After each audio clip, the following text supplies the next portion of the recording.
Well, historically, when we analyze culture, we used to contrast honor-based cultures with dignity-based cultures. So in an honor-based culture, the key thing, as far as it goes for this purposes of this conversation, is if I were to attack you in an honor-based culture and come after you, your primary concern will be, how do I defend my honor? And how do I do it honorably? So your response is likely to be public. Does that make sense? I publicly critiqued you. You have to stand up publicly to defend your honor. But you also have to do it in an honorable way. I mean, if you go crying off to daddy to come and beat me up because I came after you, that's not honorable. Does that make sense? So even though you defended your honor, you've done it in a way that isn't honorable, and your esteem in society goes down.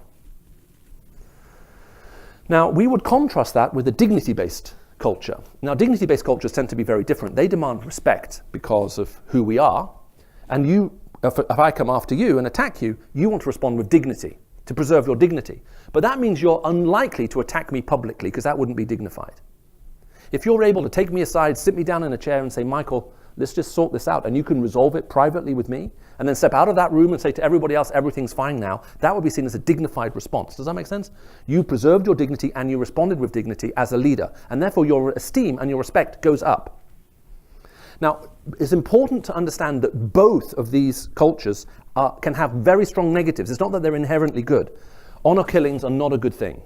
Okay? Honor culture can express itself in a very negative way.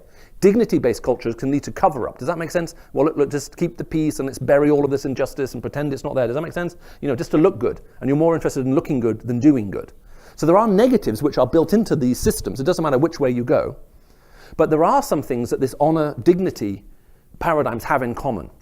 The two big things they have in common are, number one, if you have a problem, even if you're not the cause of it. Does that make sense? If I unjustly come after you or unjustly wrong you, in an honor culture and a dignity culture, two things are common. Number one, how will you respond? That's the big question. Does that make sense? You need to respond. Okay? You're not responsible for the mess. Does that make sense? You didn't do anything. I'm the one who's wrong. But the question is, how are you going to handle it? You don't constantly go crying for third-party interventions to solve all of your problems. Does that make sense? You don't go crying off to daddy to solve every issue you have. That's not honorable. That's not dignified. You own it and you think, okay, how do I respond to this? Now, and also in honor and dignity-based paradigms, you don't go around boasting about how much pain and grievance you currently have. Does that make sense? Constantly whining and complaining and moaning.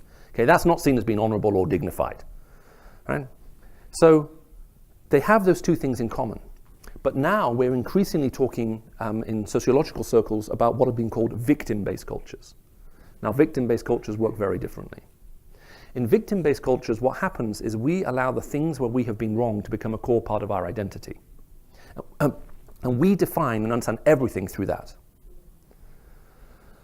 And the narrative in a victim culture very quickly becomes this: that for me, as the victim, everything I'm saying right now is motivated by love. But anything you say, if you dare disagree with me, can only be explicable through hatred. And so in a victim-based culture, every time you disagree with me, it must be because you hate me somehow. So I have to attribute that motive of hatred to all form of disagreement that comes against me. In other words, if you love me, you'll always affirm me, and you'll tell me exactly what I want to hear. If you're not telling me that, then clearly you don't love me and you're now against me. Now here's the problem with that. What that means then is societies break themselves down into small victim groups with their current or historical grievances, however they're defined.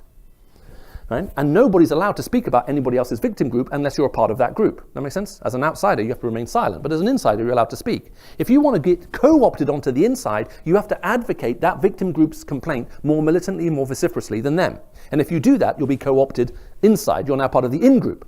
Up until the point you decide to disagree, then they'll throw you out because clearly you hated them all along. Which means what people tend to do is calculate the number of victim groups that are in their society, the number of people in each of those groups, and if they do the maths, they'll win every time.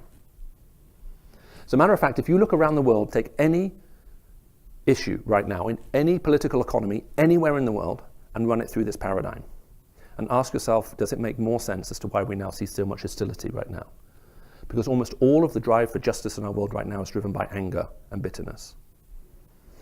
It's the primary driver behind our quest for justice. And it puts us into a very, very dangerous and difficult place for all kinds of reasons.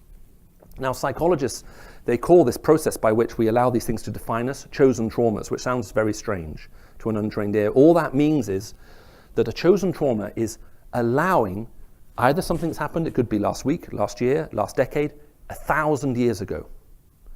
It's whatever you allow to define you.